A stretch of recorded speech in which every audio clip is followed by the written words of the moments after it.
everyone. Miss Marvel, episode 3 with Annabelle. Hey Annabelle, how's it doing? Hello. We see here Miss Marvel with their first superhero fight. I like that fight. It was interesting. It didn't seem surreal because we see like a 16-year-old fighting all these big guys and girls. hmm It's quite interesting. I really enjoyed that fight scene. But I didn't like how it all started. And I felt that when you look at the jump from the wedding celebration, it was all fun and nice. Like the dances were nice. It was cool. The music was nice. Then they take her after she does the fire alarm. She goes to the kitchen and she's like, "Y'all have to leave," and Yeah. they don't leave. And then something. I felt that the comedy here didn't work, where they forced them to leave in a very small steps, and I just didn't buy it. I feel like they could have started the fight in a much better way. You know, you didn't need all this comedy and jumps, and then Kamran comes in and he tries to suddenly, what's the word? He tries to suddenly like warn her for what's coming on. It felt coming all of a sudden. There wasn't much build up for the antagonist specifically. I did like the actress who was playing the antagonist, Kamran's mom. She did give me the antagonist vibe when she was talking to her at the beginning. I don't know if you felt it, but Yeah, I I've did. kind of Yeah. I've kind of noticed that she was trying to manipulate her into doing something. So that's obviously a character choice that worked and an actor's choice that was successful. I was feeling that there's something wrong here and that she wants something out of her. But the build up for it wasn't to the best build up I've seen. Like all I've seen was Kimran just talking to his mom, and then he suddenly goes to the wedding, and then you have to go or they'll kill you. Like at least if she knew she was trying to buy some time, she would have tried to talk her into it instead of just like ambushing the wedding of her brother and destroying Yeah. everything. Yeah. I agree. And I thought it was especially like seriously when she did all this because she saw the texts on Cameron's phone that were just like, I need a little more time.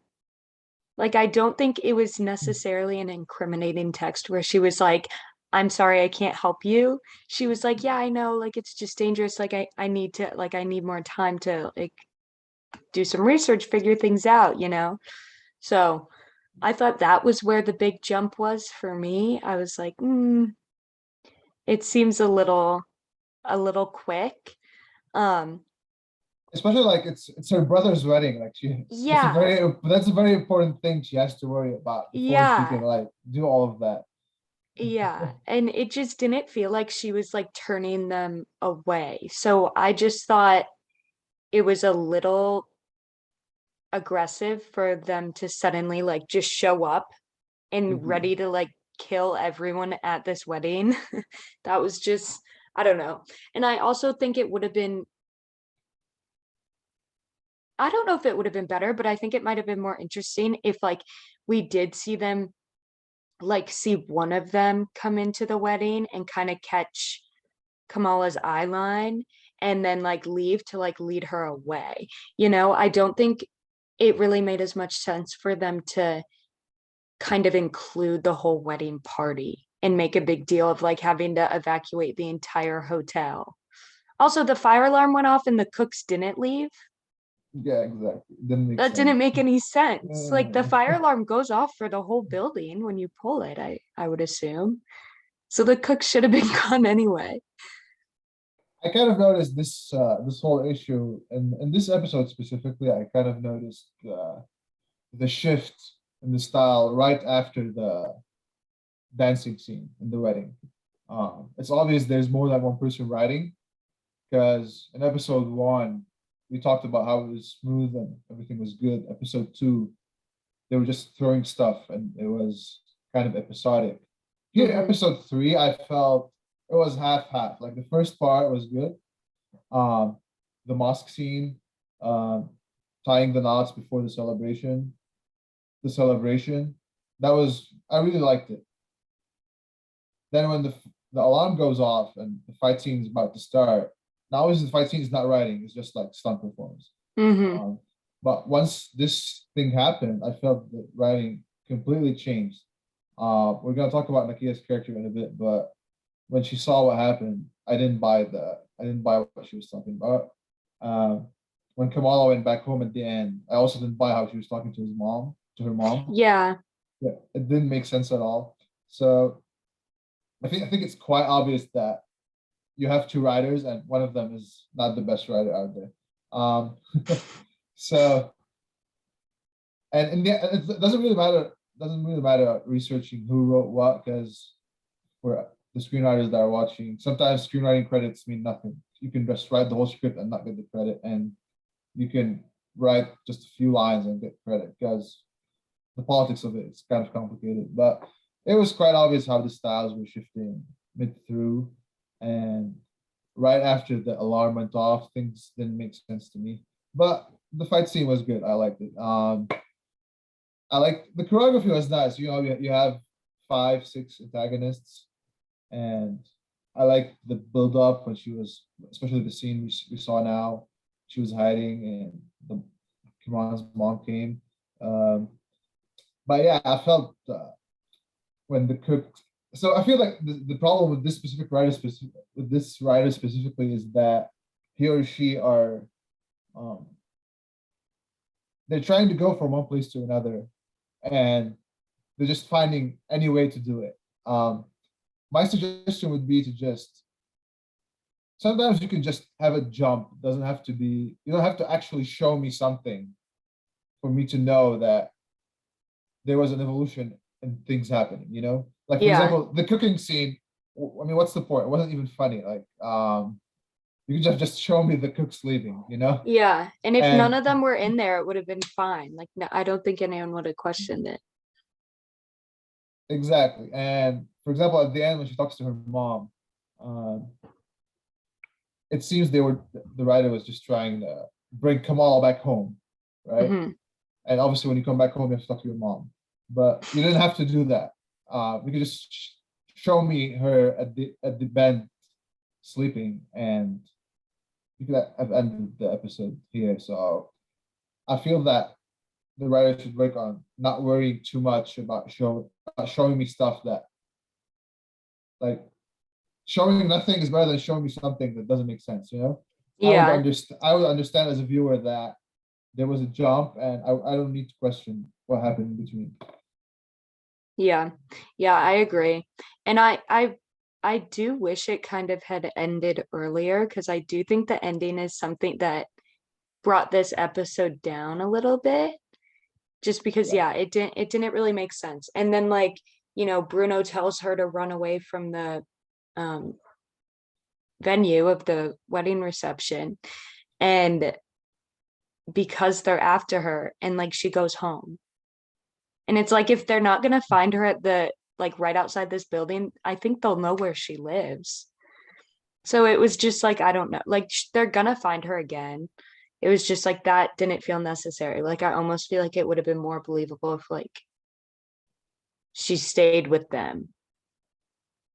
Cause I don't know. That part where it was her, Bruno, and then Nakia outside that door, I was like, this doesn't make sense, because I didn't know where they were really splitting up to. Yeah, exactly. And even when Nakia like approaches her, she's like, I think we can start talking about Nakia now. Um, what does she tell her specifically? She tell her like, "Oh, what just happened? What did you do? Or was it you the whole time, or something like that?" I think I she feel says that, it's been you the whole time. Yeah. yeah, It was you? Um, this whole time it was you and you didn't say anything? Come on, you have to go. They're after you. Just wait. No, Just no, wait. no, Just no, no, wait. no. Wait! Just Nakia will take care of me. Wait, no. Just go. You drop this.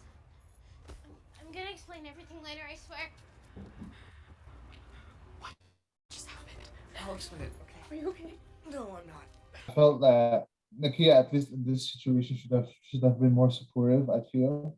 Uh, I understand maybe like the writer was trying to relate it to the earlier scene where they were kind of being investigated in the mosque. Um, I feel that that wasn't the best choice for Nakia's character because there's a whole issue going on, and you come and tell your best friend, "Oh, that was you the whole time." Like, Yeah. I don't know. It didn't make sense to me. I don't know. Yeah. And it's also like fairly new. Like, I don't think it's really fair to be like, this whole time it's been you when it's been like maybe a week, you know? Like, she just had this appearance. She saved like one boy. So that seemed a little bit, exaggerating. And then it also hit the line when Bruno says, Nakia will take care of me. And she says, wait, no. I was like, okay, I understand that. I think their intention with that line was for her to be like, Kamala, don't leave. Like, I don't understand what's going on. But the way it comes off is like, I'm not going to take care of you. Like, you would think that she would be more like, oh my gosh, like, are you guys okay? What the heck is going on? More like worried. And she really I didn't believe that she was worried at all. I feel that maybe this scene specifically was again getting back to how the writer is trying to force things or trying to make us understand something by putting a scene.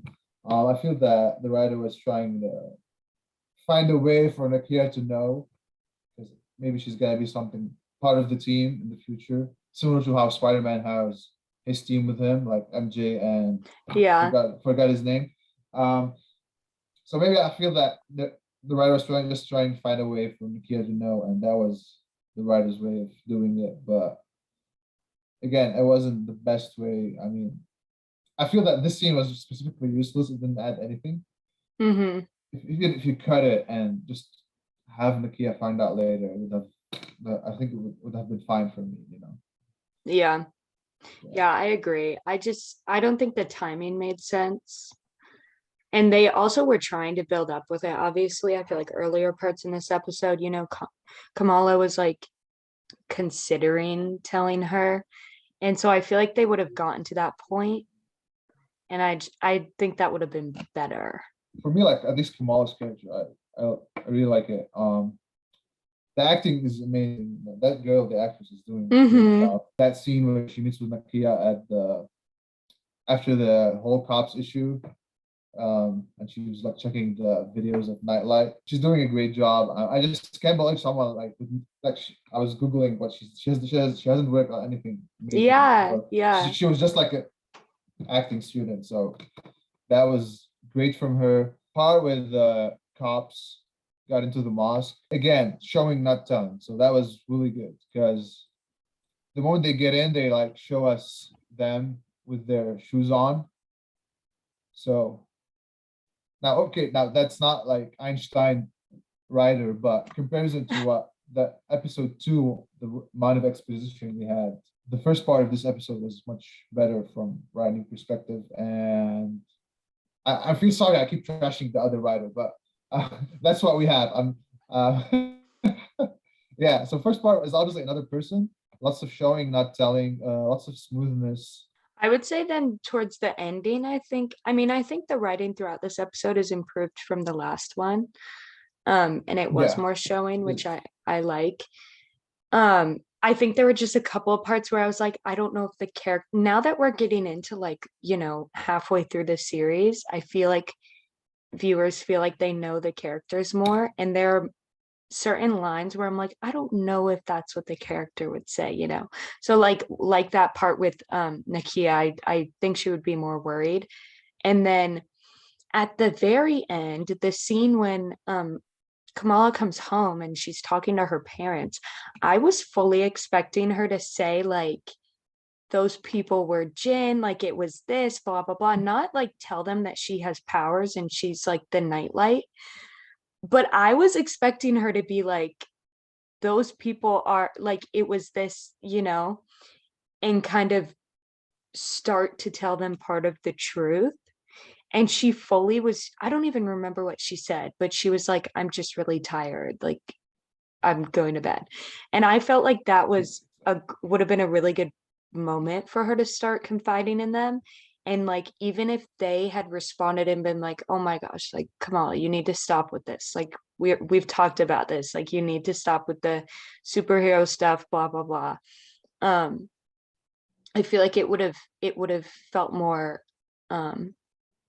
felt like we were moving more in the story, because I'll be disappointed if we finish the series and the parents still don't know anything, or they haven't got any like confrontation between them and Kamala.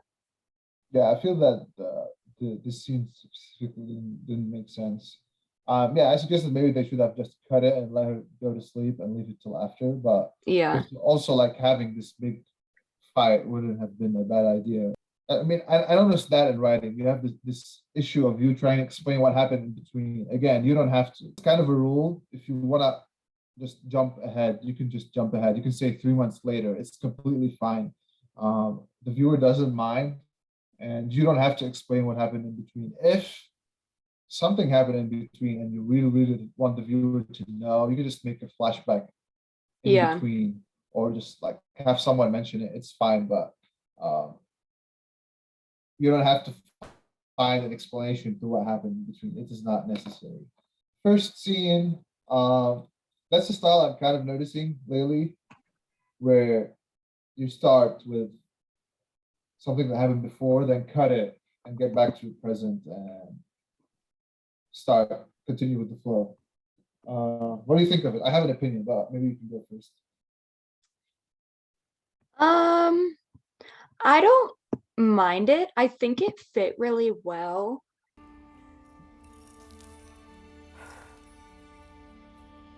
So where's the other one? I told you. The British have probably looted this place twice over by now. Then one will have to do.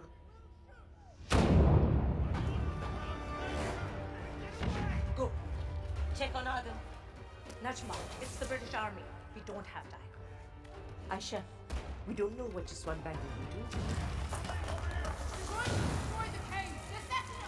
There is even a chance this bangle can take us back home. We have to try.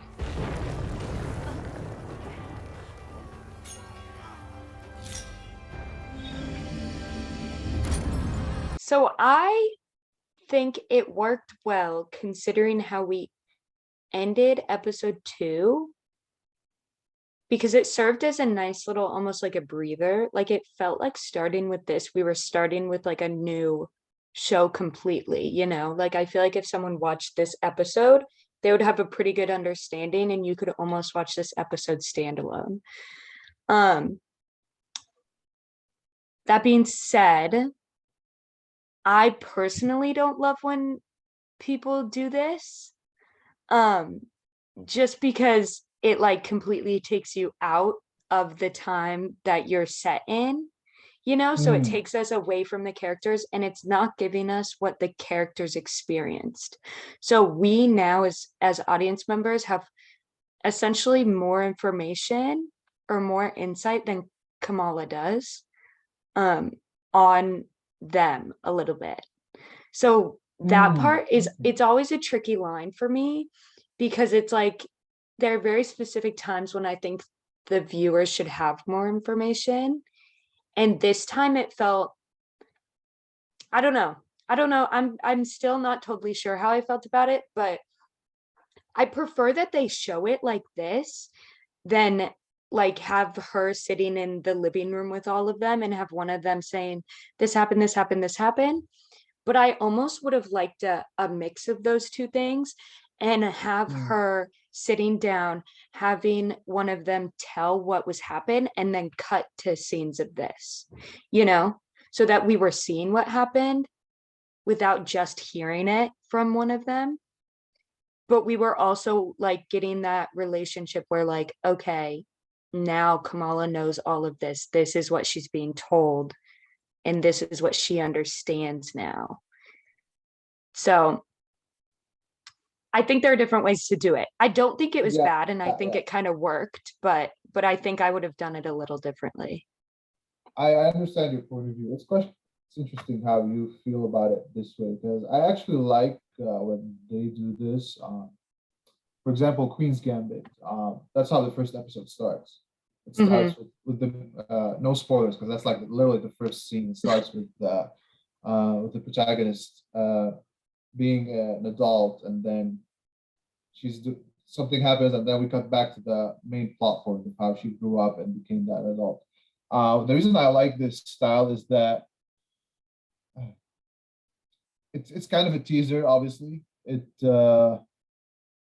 gives you this information, then you start watching everything after because you want to know how what you're watching now relates to what this teaser is about. Now, in the Queen's Gambit, obviously, it was right the first episode, so you didn't know anything. I feel that why in the Queen's Gambit it worked perfectly is because it gives you more room to do environment building. So you don't need crazy stuff to happen because the viewer is already teased and is waiting for the moment to understand how what's happening now is related to the teaser they saw. Now, maybe you're right. Maybe in this case, you wouldn't have done it because you've already built the environment. So it's not like gonna help you in this part specifically, but I mean, it's a matter of taste, you know. Yeah. Sometimes you just feel good about it. Sometimes you just feel bad about it. It was interesting. It wasn't bad. Yeah, it it's just wasn't that bad. it was, yeah.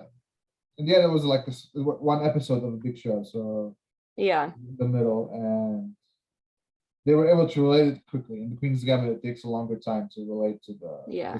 Well, I would say I think that in shows like in the Queen's Gambit, since it's the first thing you see, I would say it's most effective when you do it like that.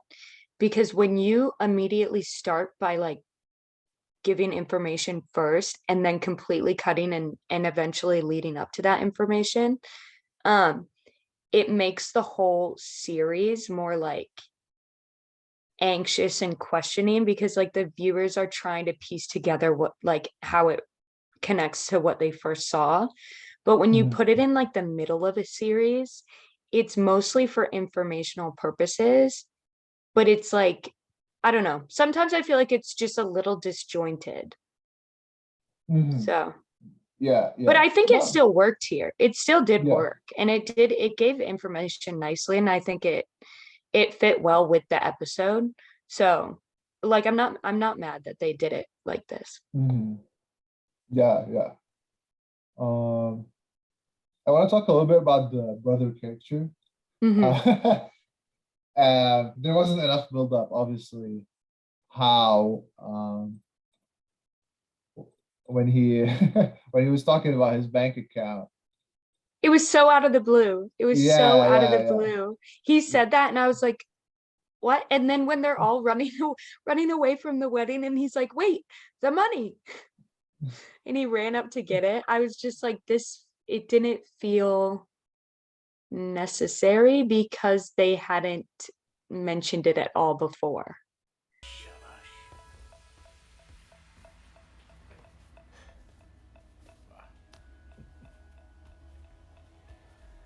$732. What's that? All the money I have in my checking account, $732 and 49 cents. I'm surprised you have that much. Well, now's not the time to worry. You'll find your way after grad school.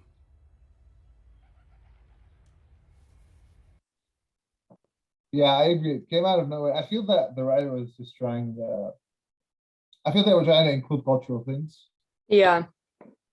That was probably my only like concern about the first part of the episode. But other than that, I really loved the writing about it. But yeah, like the brother character being broke and there was no build up for it, so there was no mention, and so far he's just always been like super happy and excited to get married and like no mention of it. So I was like, well, yeah, I know from an acting perspective, and you can say what you think about it, but I know if the actor would have been able to show that in the previous episodes coming up till now. I'm trying to think about it, but maybe he could have. I don't know. And when we see him with his fiance, or I think they would have had to put a couple more scenes where we see him like either in the like background or near his mom and Kamala when they're discussing wedding things. But even then it would have been hard because I'm it they presented it as if like the parents were paying for the wedding. Mm. And so then it's tricky because even if they had talked about like how they had to get this and this and this and this and this, when he could have shown like, oh my gosh, like that's a lot, that's expensive on his face, like it wouldn't fully have matched if the parents were paying for his wedding, you know? So I think it would have been tricky for them to mention it before. I feel like they almost would have needed a separate scene with him and his father or him and his family, like talking about like, oh, like, are you excited to get married? Like, whatever, talk about the wedding and his relationship. And like, maybe then he could have, I don't know. I don't know.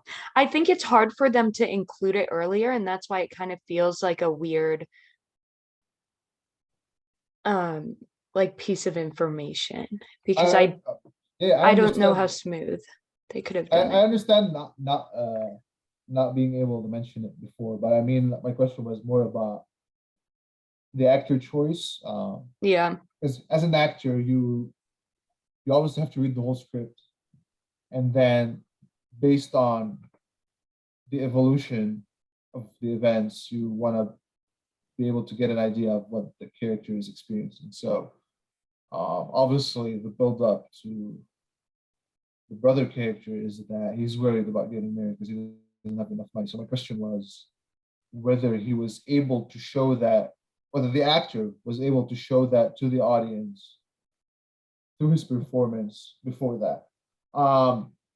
I was, and in the end, that's why the relationship between the actor and the screenwriting is very important because sometimes if the screenwriting doesn't give you enough um, lines or enough necessary presence in the story, you won't be able to show what you need to show building up to that moment. So that's why I'm asking that question. I feel that it would have been hard, but not impossible because we see him many times and he's always like super happy. Mm-hmm.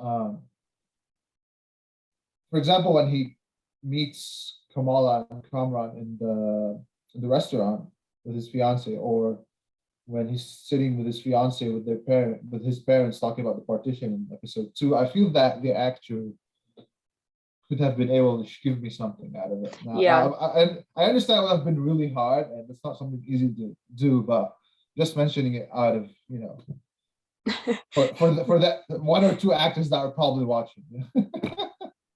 Yeah, Yeah, I agree. yeah.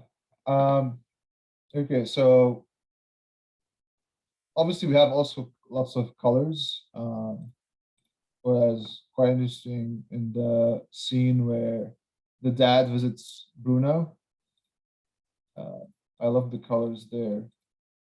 I think the colors throughout the show have been amazing. They've been able to keep it up, Mhm. but yeah, that lighting is crazy. Syntheticness. I just can't resist them. I got you covered, Mr. Khan. It's just something for cultural studies class. Gin? Yeah. Let me have a look. No, I'm good. Please come. And here we can see him holding the ring. That's like a Muslim thing.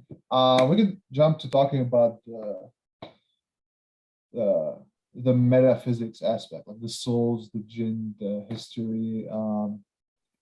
It's quite interesting how they are relating religious stuff to the superhero concept because I don't think I remember seeing that much elsewhere in superhero movies. Now, obviously, they use it as obviously it's used in religious movies where it starts as a first step towards bringing souls and devils and all that. But I never seen that in superhero movies, so it was quite interesting. How do you feel about it? I kind of like it. I think so. The only other one I would say that has done this is Moon Knight a couple weeks ago would do Yeah, this. yeah. And it was like a lot. I mean, that was the whole premise was that there were actually these like God characters that were there and would judge people based on their spirit and all these things. And I think it's just so interesting. I also find like different religions and different theologies and things so interesting.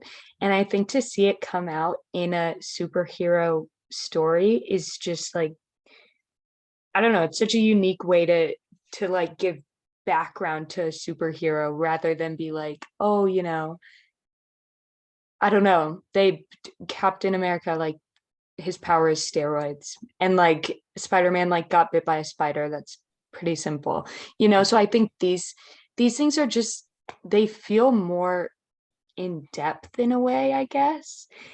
And it also feels not more realistic, but it feels Mm, more like justifiable, almost that you could be like, oh my gosh, it comes back to this, and it comes back to these religious beliefs that people still hold. So I really like it. I like that it hasn't been done too many times at all yet. And so far, the only other thing I've seen like this would be Moon Knight, and that was, you know, right before this. So they were kind of doing similar things at the same time. But I think it's also interesting for this story specifically since Kamala is a high school student. So she's still super young, and she may not, like, she still has room to learn more about her own family and her own culture and things like that. So I think it's like an interesting way to connect the character to her powers, if that makes sense. it does make sense actually, and you're making a good point because when you mentioned how Spider-Man was built with a spider and all of the other superhero stars, it's kind of like a quick thing, you know, and something that Yeah. doesn't happen in the real world. Not that souls happen in the real world, but there are stories that are present, you know. So you can use current stories and rationale to mention that this is how this soul or that jinn or that superpower came to be. So you're right, it does actually make things more realistic. I didn't think about it that way because you are using your own literature to explain things. Yeah, I do agree. Yeah. And I feel like it gives them more room to kind of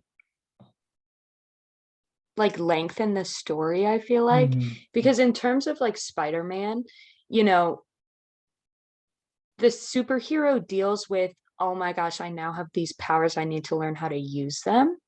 And so that's what we see immediately after and onward, is them like training themselves and enhancing their abilities and whatever. But here it's like, oh my gosh, I have these powers. I need to learn how to use them, and I need to learn where they came from and how they really work.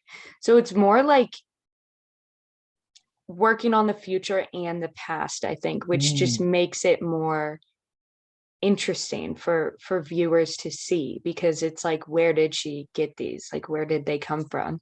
And that'll help her in the future, you know? And yeah, I feel like also it would make the people who read this stuff more interested in this show because they will be able to relate the story to what they know. And I feel like Yeah. when you always try to challenge the viewer, this is where you get a great story. It's kind of like puzzles or riddles or mazes stories or hunts. Um, you kind of want the viewer to think with you while you're watching. Yeah. Uh, so it's like also like investigative detective shows where you give clues to the viewer and to the character, and there's kind of like of a race who's gonna know the solution first, you know.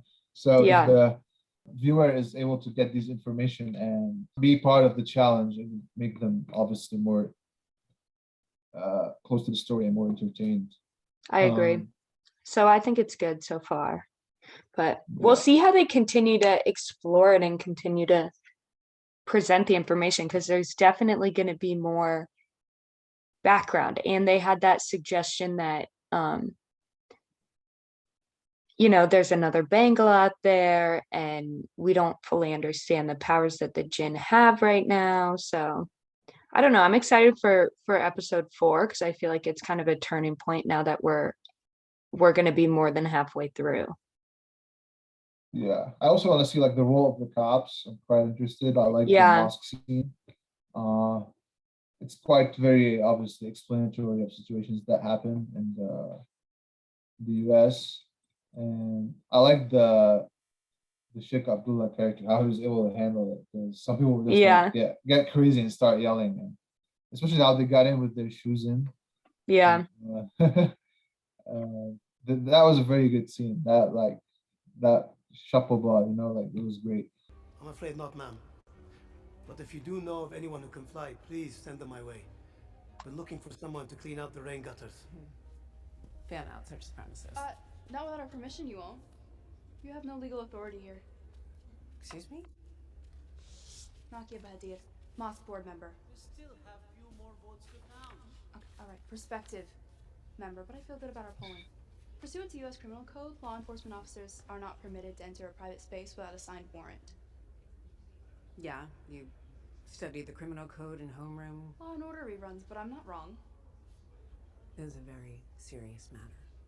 It is in your best interest to cooperate. Serious because your person of interest is enhanced, or because she was spotted at a mosque, ma'am. Please, return when you have a signed warrant. Excuse me, Miss Agent. Next time, remove your shoes. I wanted to talk also about, I don't know if you want to talk about something, but I just want to talk about the scene where the antagonist is like kind of convincing Kamala to help her, but if you have anything else to add. No, we can talk about that scene. Yeah, acting was great. Both of them. I love the dynamic. She was able to show us the manipulation part of what she's doing. Hmm. I kind of sensed it, so that was great. Yeah, great.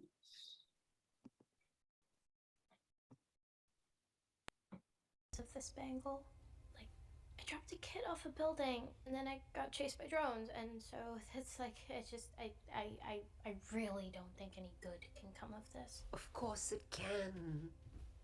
The bangle and its visions brought you to me and to all the people that you belong with. Those people out there just see you as a kid playing dress up. But I know that you've inherited greatness. So you want my bangle? It was Aisha's wish to bring us all home, and now you must finish what she started. So where exactly is your home? And also, what are you? Like, respectfully, like, what are we? In our home dimension, the Noor dimension, we're known as the clandestines.